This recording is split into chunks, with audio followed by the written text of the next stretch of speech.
Greetings everybody, this is Sorita the este, and I'm speaking to you tonight for this Congress from Glastonbury in Somerset, England.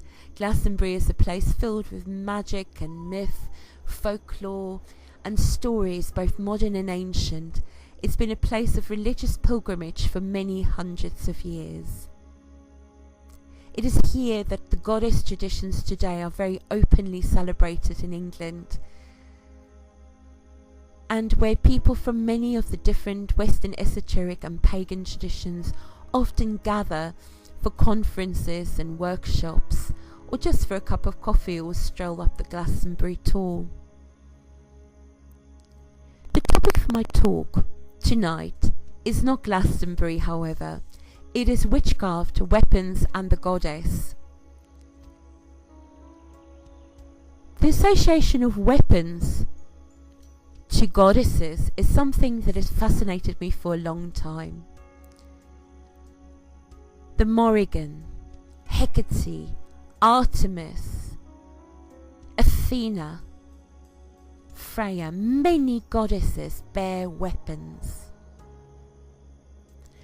And sometimes the reason for this association with weapons is clearly stated in myth and legend, and sometimes it is a little bit more mysterious, and we need to peel back the layers to understand why something so destructive is associated with the kind of energy of mother goddesses and virgin goddesses.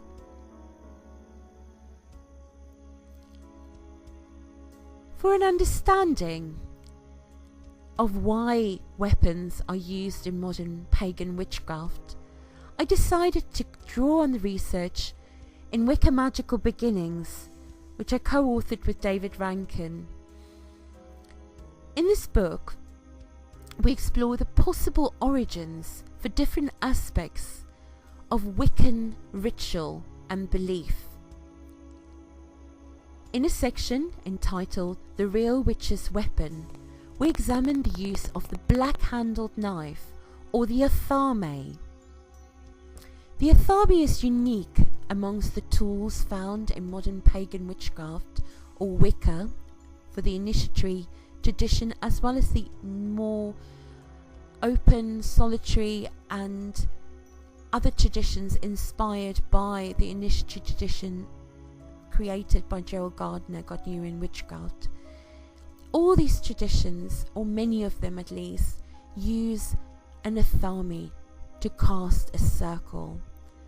They use it for invocations, for consecrations, and almost all these traditions agree that it's a tool that should not be used for cutting physical objects or drawing blood, although it might be used to cut doorways or other such magical uses, energetic uses.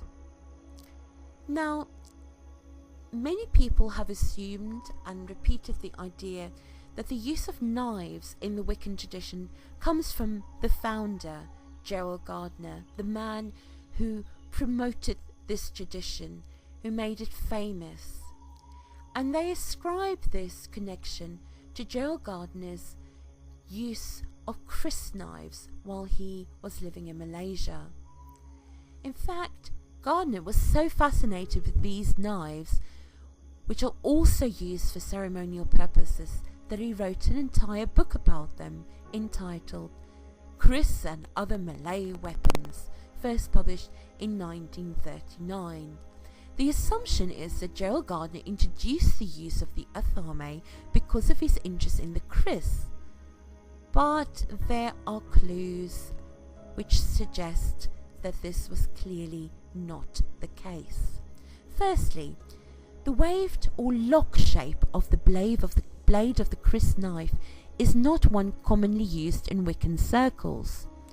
Usually, the blade used in initiatory Wicca is straight or double-edged.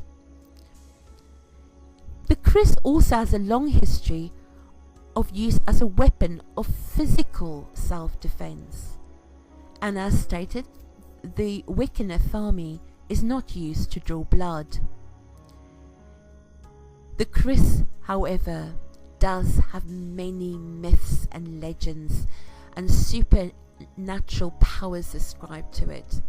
In one such story, a man commanded his Chris dagger to shapeshift into a venomous snake which bit a beautiful girl, putting her into a coma.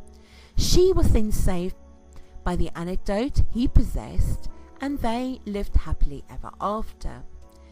This story accounts for the shape of the blade, as it says that the craftsmen took their inspiration from the story and set to work creating a blade in the shape of a small snake with an extremely sharp bite.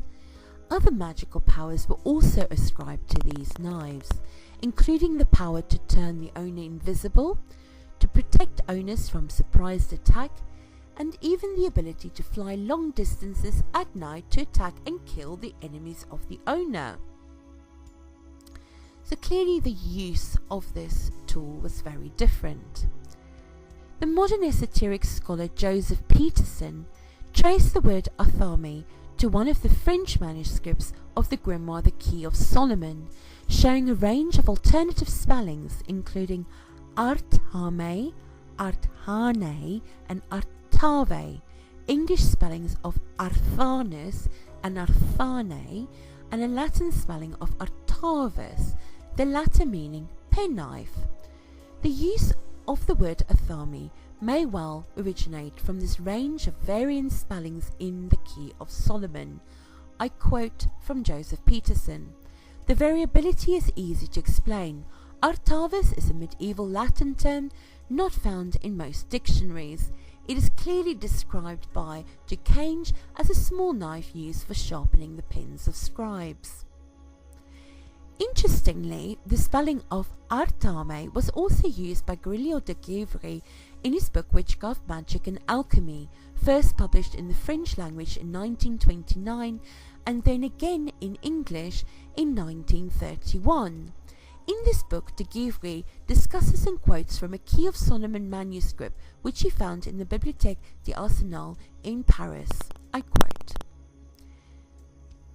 "The circle must be 9 feet in diameter. This space is ample for comfortable room. It must be traced with the artame, or consecrated knife, and, says the manuscript, thou shalt make 4 pentacles with the names of the Creator, and beyond these 2 circles thou shalt make a circle within a square by means of said athendees, as the circle here will show and demonstrate to thee." The term Artame was subsequently used by authors such as the horror writer Clark Ashton Smith, who used it in a number of his short stories and novels, the first of which was The Master of the Crabs, published in 1948. Smith also referred to the Chris knife in a number of his works, including the first published short story, The Malay Chris, published in 1910 in the magazine Overland Monthly. The combined use of the term athendees and Chris by a well-known author prior to Gardner is an interesting synchronicity, and we must speculate as to whether Gardner may have drawn inspiration from Smith's work. I quote from Smith's book, The Master of the Crabs, in Weird Tales.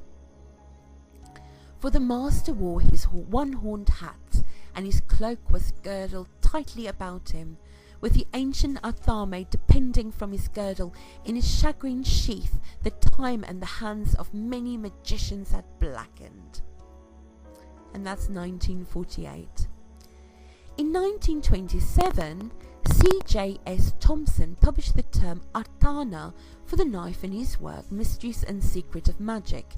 He was quoting from Sloane Manuscript 3847, the earliest known Key of Solomon manuscript, which is dated to 1572 for the geeks amongst you.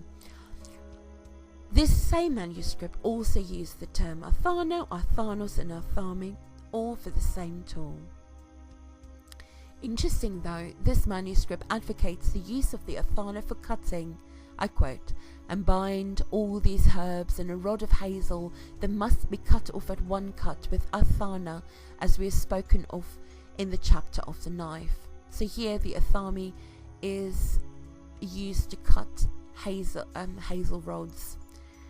Another similar word found in the grimoire is the term athame. This word is used as the name of the sun in summer in the 14th century Grimoire Heptameron, and subsequently reproduced in Francis Barrett's book The Magus, one of the most famous books on magic from the 19th century. So, having this in mind, it's clear that Gerald Gardner was not the originator for the use of the word athame for black-handled knife, or athame. James Baker, or Jim Baker, in his article White Witches, published in the book Magical Religion and Modern Witchcraft in 1996, also suggests that the word atame, from Old French, which means to pierce or to cut, could be an etymological reference or link to the same word. Jim Baker went on to author the book The Cunning Man's Handbook, which I cannot recommend highly enough to those of you interested in traditional magical practices and spells.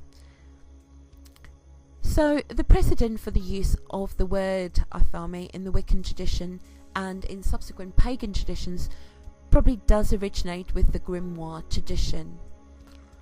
Probably the Key of Solomon, because we know that Gerald Gardner used the Key of Solomon, and there's some other clues that links in the Key of Solomon from Mathers specifically to Gerald Gardner as his key inspiration.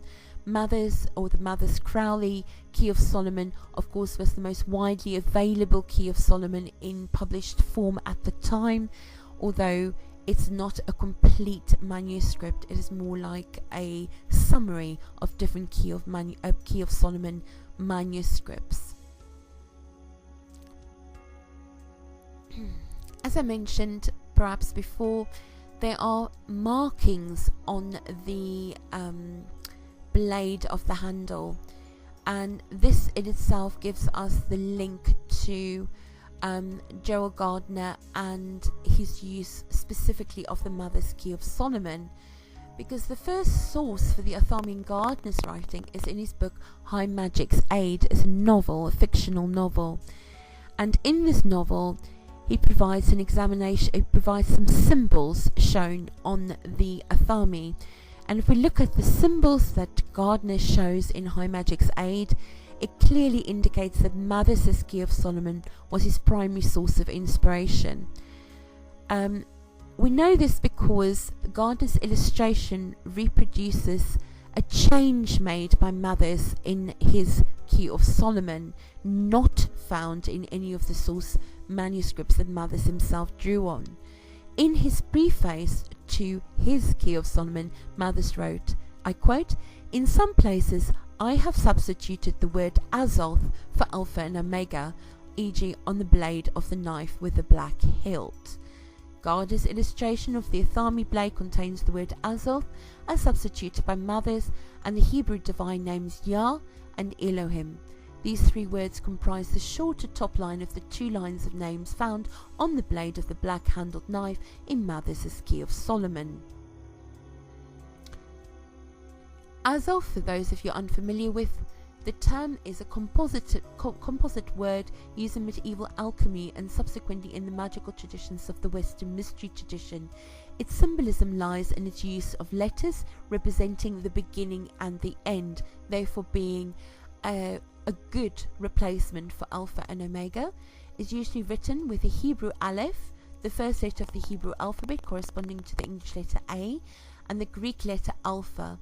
Then letter Z is next, followed by the Greek Omega and the Hebrew Tav. All of these letters are the last in their respective alphabets.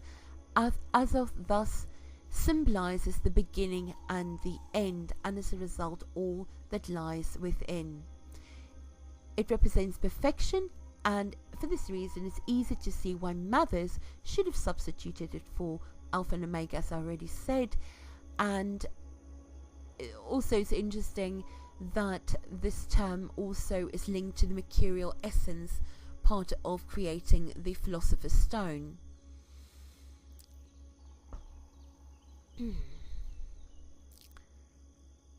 So for those of you interested in learning more about the different markings on the blades, I recommend you have a look in the book Wicca Magical Beginnings. It can be found on pages 74 through to, let's see, gosh, there's a lot of markings.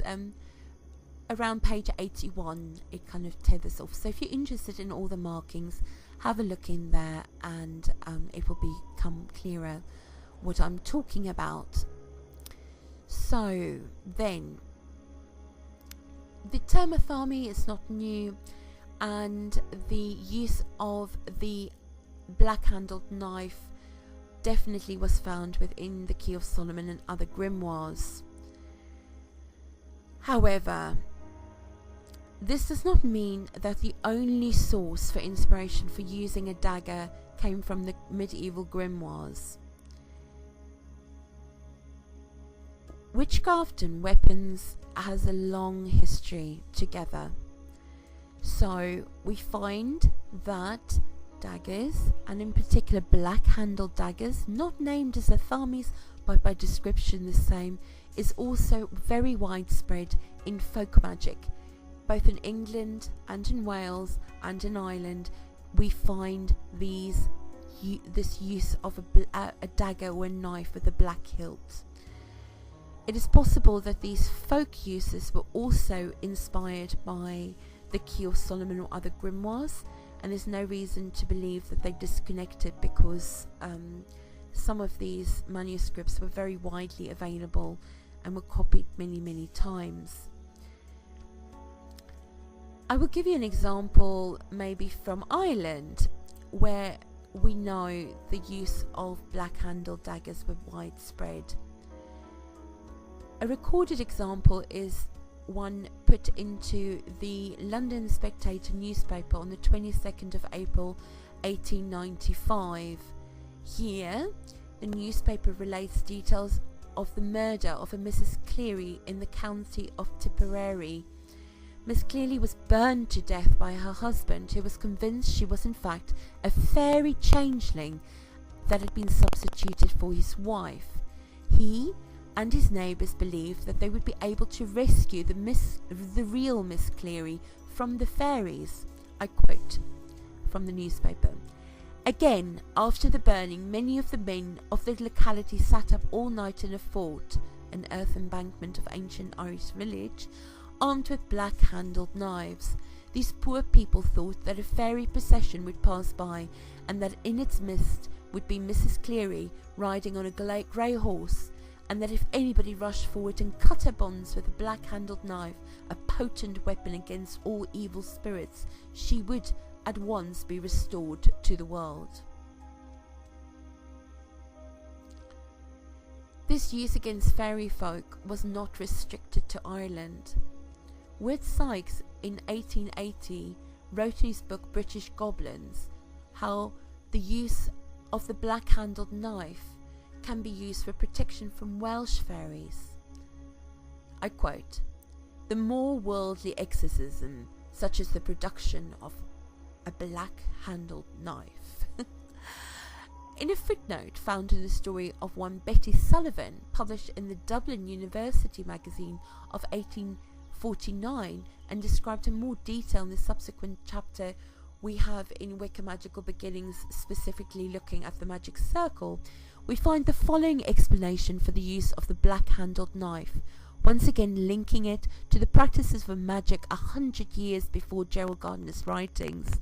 Interesting, this also links its use, the use of the black-handled knife, to ceremonies performed on All Hallows Eve, which is of course known by the name of Samhain to many modern pagans, and a very auspicious time. I quote, "A black-handled knife is an indispensable instrument in performing certain rites, and we shall have occasion to describe its virtues by and by. It is employed in the ceremonial of Hallows Eve, and also in the mystic ceremonies performed at the rising of the new moon, as well as in certain diabolical mysteries made use of to include love, etc."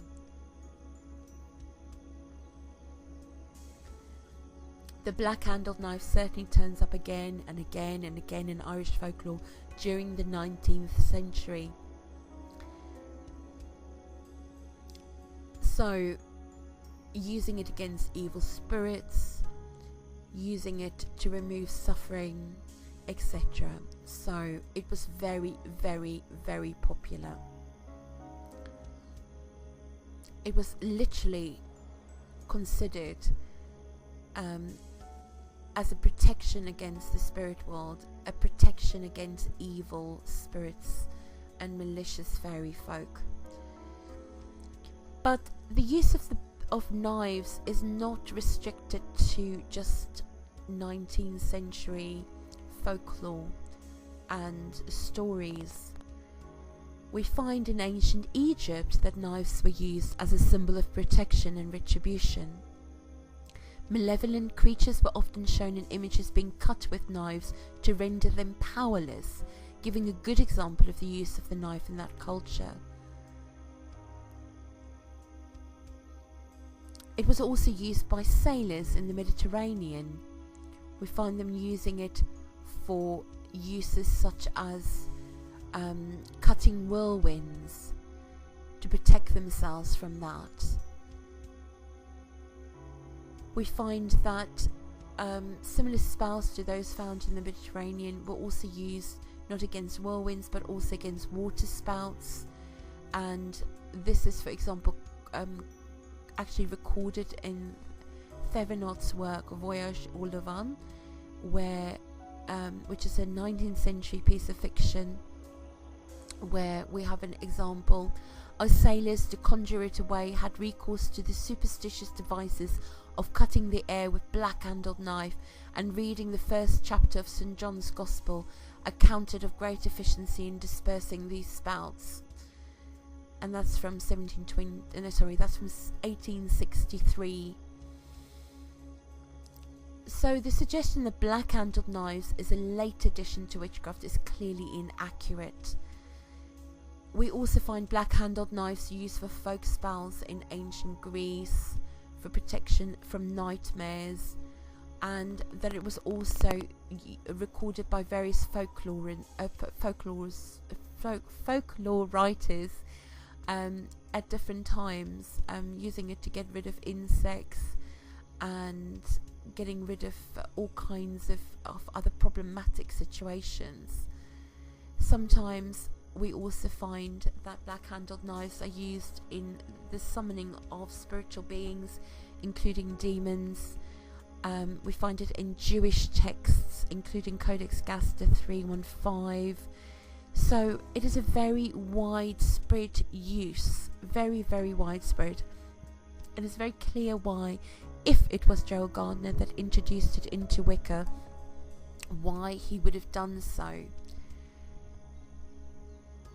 So we also find that the Scourge, which is also known as a weapon, or could be considered as a weapon, might have an association with witchcraft, which again is something that, you know, has been slightly fraught with the idea that the Scourge is something that was introduced there because of the personal preferences of Gerald Gardner. But again, this is perhaps not the entire story, it's not the entire way that kind of explains its use there. If somebody raises the Scourge towards you, a big whip, it's natural that it might incite a primordial fear, just like the idea of having a blade held at one's throat, or having a snake, a live snake that might be poisonous, and encountering that. So the Scourge is sometimes replaced when it's held by goddesses such as Hecate with snakes, and the snakes are then used as whips in its place. So a very primordial connection there, kind of inciting fear. So we know that the Scourge, alongside the dagger and torches were borne by the goddess Hecate, the triple goddess of the crossroads. But we also have no real understanding of why it was that Hecate held the scourge, why she is shown holding whips. She has the epithet of whip bearer as a reference to this whip, and it's possible that the whip, like the torches and daggers she's shown with, has some kind of link to the Erinyes. The Erinyes hold the same tools, also torches, daggers and whips. And the purpose that the Erinyes have when they bear these weapons is as a tool to help restore natural balance. In this context, the whip is a symbol of power and domination, a tool which, like the dagger and torch, connects us to this primordial fear. Such a fear can be used to tame both wild animals and people, and also to control animals and people. We find an example in the Argonautica of how the sorceress and priestess Medea uses whips to control the chariot she is about to take off on, while she invokes the goddess Hecate as Brimo. We also found Hecate being called upon as the bearer of the whip in Defixio spells. On a lead tablet dating to circa the 3rd century CE found near Carthage in North Africa, Hecate is invoked alongside a number of other deities. The purpose of this spell was to prevent a rival circus from winning races on a specified date. The spell curses both the charioteers and their horses, and among the deities invoked we find Hecate, who is named as Scourge bearing. We also find that the priest of the Phrygian goddess Kybele, the Galli, the eunuch priest, practiced self-flagellation until blood flowed from their body to show their total dedication to the goddess. This may seem weird, but it was a very popular practice. For several days in March every year, this formed part of a longer spring festival which may have been linked to the spring equinox. This practice is believed to have been Near Eastern and continued to be practiced into the Roman period until it was eventually outlawed after the rise of Christianity. When celebrated in honor of Kybele, it is likely that it was done to show that the men, as devotees of the Great Mother, were willing to share in her suffering following the death of her beloved Attis. This same festival was also linked to the act of self-castration practiced by this priesthood, which formed part of their initiation as Galli, a likely identification with Attis, who was also castrated. The whip, conversely, may also symbolize another form of blood sacrifice, and may be part of Hecate's iconography due to her conflation with the goddess Artemis. Artemis, of course, is more often shown holding a bow and arrow. However, whips are strongly linked to Artemis through ritual flogging that happened at the altar specifically of Artemis or Thea. There, young men would be flogged until the altar of the goddess was smeared with blood, and it was both a test of endurance and an attempt at demonstrating worthiness to enter into manhood and become warriors. It was a rite of passage. This particular ceremony originated from the discovery of an image of Artemis or Thea which had previously been lost, but possibly for a good reason. It is said that the Spartan warriors, Astrabacus and Alopicus, who found the statue, went insane after doing so. So to propitiate the goddess Artemis, a temple was set up for her around the statue. Unfortunately, During the sacrifice, a group of Liminations, Kinosaurians and Mesoans got into an argument. The argument turned violent and many were killed at the altar of the goddess during the resulting fight. The goddess Artemis was furious by the disrespect shown by those involved and punished the survivors by sending out a disease which killed them all. The Spartans, in desperation to appease Artemis, turned to the oracle for help. They were told that the only way to win back the favour of the goddess was by staining her altar with human blood. This resulted in human sacrifices at her altar, with a human offering chosen by lot for many years. Eventually these sacrifices were replaced with a ceremony in which young men were whipped as part of a rite of passage into manhood, providing a plentiful supply of human blood for the altar of the goddess in the process. An interesting and curious feature, as a complete aside and nothing to do with weapons, of this ceremony was that the priestess who held the image of the goddess aloft during the scourging would chastise the adult men if the statue became too heavy, as this was interpreted as a sign that they were not scourging a particular boy hard enough because of the high rank held by the young man, or because he was considered particularly handsome. This is not an isolated example of scourging at the altars of the goddess Artemis. In another example, which Xenophon wrote about, two groups of men would fight over cheese, which was placed on the altar of Artemis. The first group defended the cheese with whips, and the second group tried to steal it. In the process, much blood would be spilt on the goddess's altar, an act which was believed to appease the goddess for another year.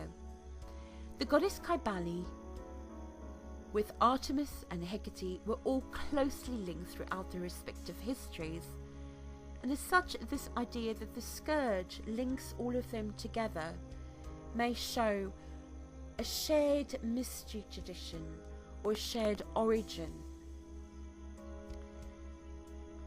So when we kind of go back to the use of the scourge in Wicca, we find that the scourge is one of the tools associated with Gerald Gardner in High Magic's Aid, his fictitious novel. In that novel, the character of the High Priestess, Morven, presents 6 of the tools to the hero Jan during his initiation, starting the presentation by saying, "Now I present thee with the working tools of a witch." And these tools included the scourge alongside the magic sword, the athame, the white-handled knife, a censer of incense, and the cords. So, what is the purpose of the scourge? In some traditions, the purification of the soul is achieved through scourging. This practice is one which was advocated by Joel Gardner not only for purification but also towards the achievement of a variety of altered states of consciousness. He first mentions it in High Magic's Aid when Morven tells Olive after his initiation, I quote, "Water purifieth the body, but the scourge purifieth the soul." This seems to hark back more to the practices of medieval Christian flagellants using self-inflicted pain to alter consciousness and purify their soul than on the cleanliness of the body itself. The use of the scourge in the Wiccan tradition as purification also forms part of the initiation rites. Gardner's fictional initiation account in High Magic's Aid gives us an example of this in which the initiate is scourged 40 times for this purpose. I quote, "Thou first must be purified. Taking the scourge from the altar, she struck his buttocks. First 3, then 7, then 9, then 21 strokes with the scourge." Interestingly, there are also recorded examples of initiates of a medieval witch coven allegedly being scourged by the devil during ceremonies. In most examples, This is not clear from the accounts why the scourging is taking place, other than the observant seem to believe that it might be a form of punishment for some form of disobedience. A natural assumption to make when the observer does not understand symbolism or the context of something it sees. So, for example, one of these instances is recorded in the 1678 accounts of Catherine Liddell of Scotland, where it is said curious details were given, including, I quote, it's from Witch Stories Linington, that he, the devil, was cold to the touch, and his breath like a damp air, and that he scourged them oft, and was the most wicked and barbarous master. This was published in a book from 1861 called Witch Stories by Linington. Many reasons have been given for the use of 40 strokes during the scourging. For example, within the tradition, this number corresponds to the number of knots on a traditional scourge, 8 times 5, which in turn equals the so-called 8 paths of power multiplied by the 5 points of the pentagram. But scourging and flagellation has a long history of use throughout the ancient world, and examples can be found from Rome, Greece, and in later Christian practices. It's possible that the 40 strokes may have been inspired by those found in the Bible, when St. Paul said in Corinthians 11, verse 24 to 25, "Of the Jews, 5 times received I 40 stripes, save one." The reason for the save one was that it was illegal under the laws of the time to give more than 40 strokes. Hence, to avoid any misunderstandings with this law, it was customary to give 1 stroke less. It may also be of interest to some that the person who was scourged in this way would be tied to a low pillar for the duration of the scourging to ensure that they would be leaning forward. This practice was described by Cyprian in his 3rd century book, The Life of Caesarion Arlatensis, and seems to parallel the descriptions given by some modern authors on how some covens perform scourging during the 1st degree initiation.